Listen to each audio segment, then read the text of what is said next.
Selamat pagi anak-anak. Assalamualaikum warahmatullahi wabarakatuh. Salam sejahtera bagi kita semua. Apa kabarmu hari ini?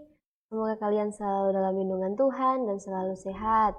Hari ini kita akan belajar tema 4, berbagai pekerjaan, subtema 1, jenis-jenis pekerjaan, pembelajaran 1.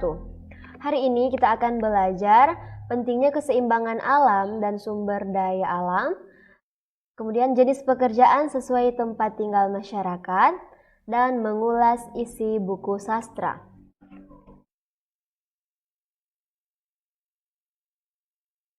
Termasuk pada muatan IPA, yaitu pentingnya keseimbangan alam dan kelestarian sumber daya alam. Menjaga keseimbangan alam perlu dilakukan agar tidak merugikan manusia maupun makhluk hidup lainnya. Contohnya menjaga kelestarian pohon bakau.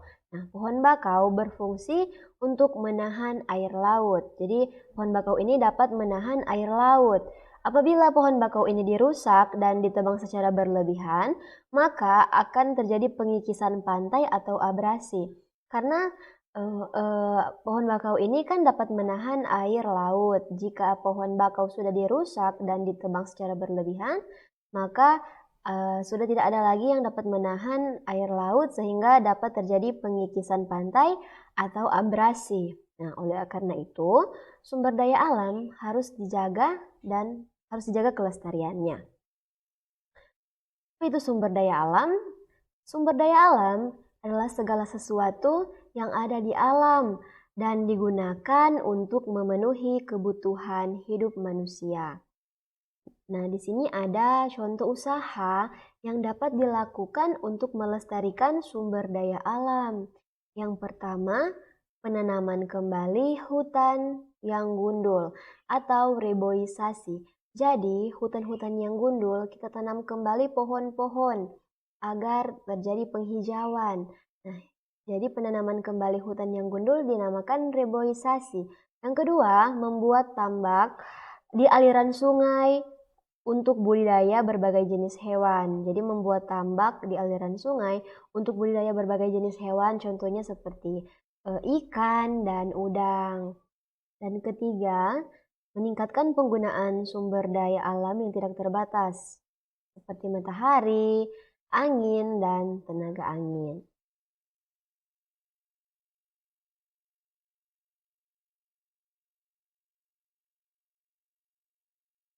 Coba anak-anak lihat di gambar.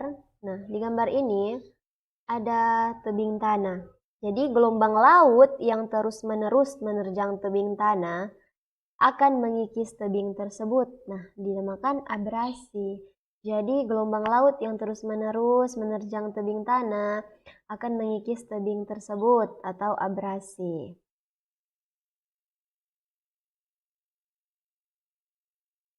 Nah, kalau anak-anak belum pernah lihat pohon bakau, inilah pohon bakau. Coba anak-anak lihat di gambar.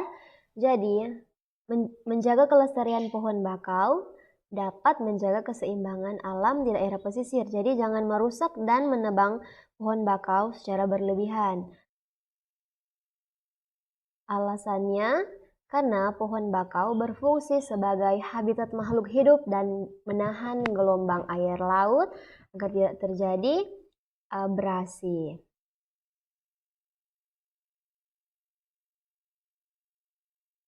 Kita masuk pada muatan IPS tentang jenis pekerjaan sesuai tempat tinggal masyarakat. Anak-anak lihat di layar, di sini ada 3 jenis pekerjaan sesuai dengan tempat tinggal masyarakat. Yang pertama, jenis pekerjaan di dataran tinggi. Jadi, terdapat berbagai macam tempat tinggal masyarakat di Indonesia, misalnya di dataran tinggi, dataran rendah, dan pantai. Setiap tempat tinggal memiliki sumber daya dan kondisi yang berbeda-beda. Jadi hal ini mempengaruhi kegiatan ekonomi yang dilakukan oleh masyarakat. Oleh karena itu, masyarakat memiliki jenis pekerjaan yang berbeda-beda.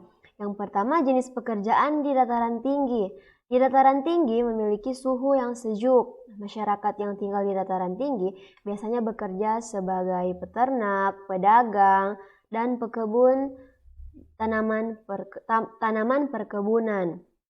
Contoh tanaman yang ditanam di dataran tinggi antara lain teh, sayur-sayuran, dan buah-buahan.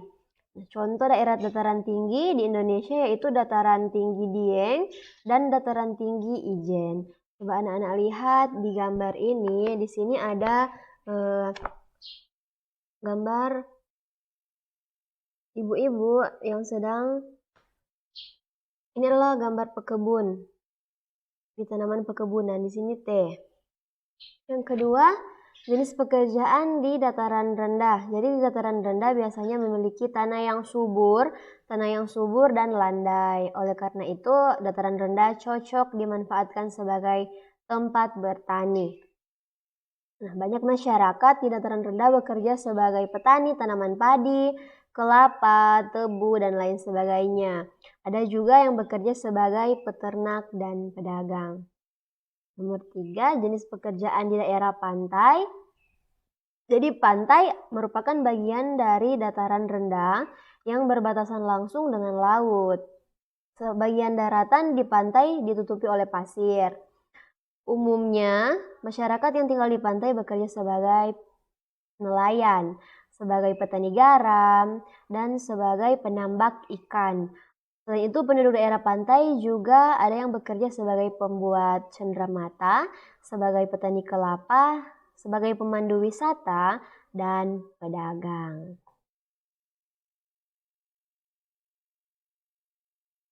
Di sini ada video tentang bentang alam dataran tinggi dan pemanfaatannya. Ini adalah kebunan teh di dataran tinggi di Jawa Barat, dimanfaatkan untuk perkebunan teh.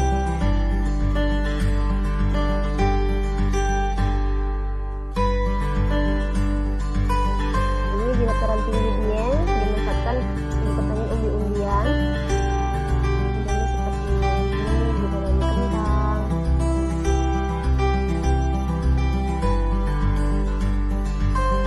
Dan dataran tinggi juga dimanfaatkan untuk pertanian sayur-sayuran seperti wortel.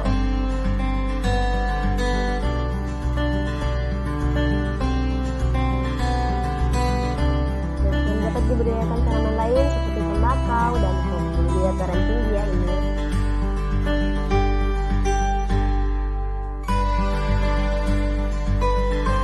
Dan karena dataran tinggi udara sejuk, dapat dimanfaatkan sebagai tempat beristirahat.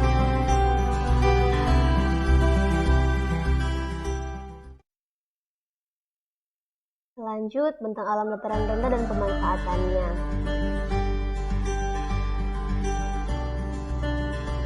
Dataran rendah adalah wilayah yang berada di antara 0 sampai 200 meter di atas permukaan. Dapat dimanfaatkan sebagai lahan pertanian dan perkebunan.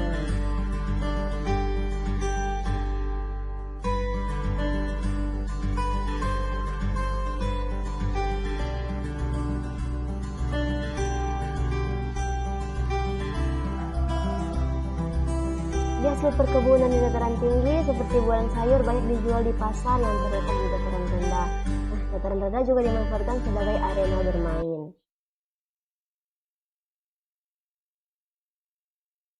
Selanjutnya, bentang alam pantai dan pemanfaatannya.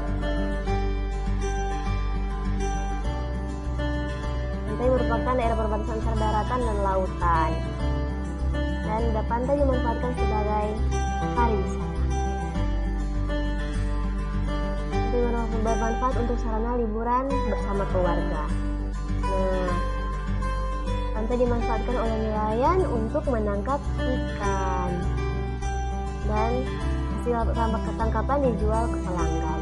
Nah, pantai juga dimanfaatkan untuk menanam tanaman kelapa. Sore hari pemandangan matahari terbenam menjadi daya tarik tersendiri bagi wisatawan karena pemandangan yang indah.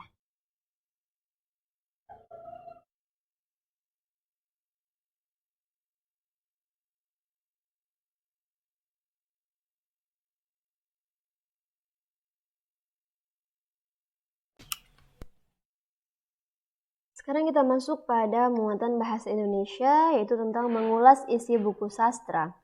Sebuah buku sastra biasanya berisi satu atau beberapa cerita. Mengulas isi buku sastra berarti menjelaskan satu persatu hal yang dibahas di dalam buku. Selain itu, mengulas isi buku juga berarti menilai atau memberi pendapat terhadap buku yang sudah dibaca. Hasil dari mengulas isi buku disebut ulasan. Jadi ada beberapa hal yang dapat diulas di dalam buku. Yang pertama data buku. Jadi judulnya buku apa, kemudian penulisnya siapa, kemudian penerbit, lalu jumlah halaman dan tahun buku diterbitkan. Yang kedua, inti cerita yang terdapat di dalam buku. Yang ketiga, manfaat membaca buku tersebut serta kelebihan dan kekurangan dari buku. Jadi, dari buku sastra yang sudah kita baca, kita dapat mengulas 4 hal, yaitu data buku, inti cerita, kemudian manfaat membaca buku tersebut, dan kelebihan dan kekurangan dari buku.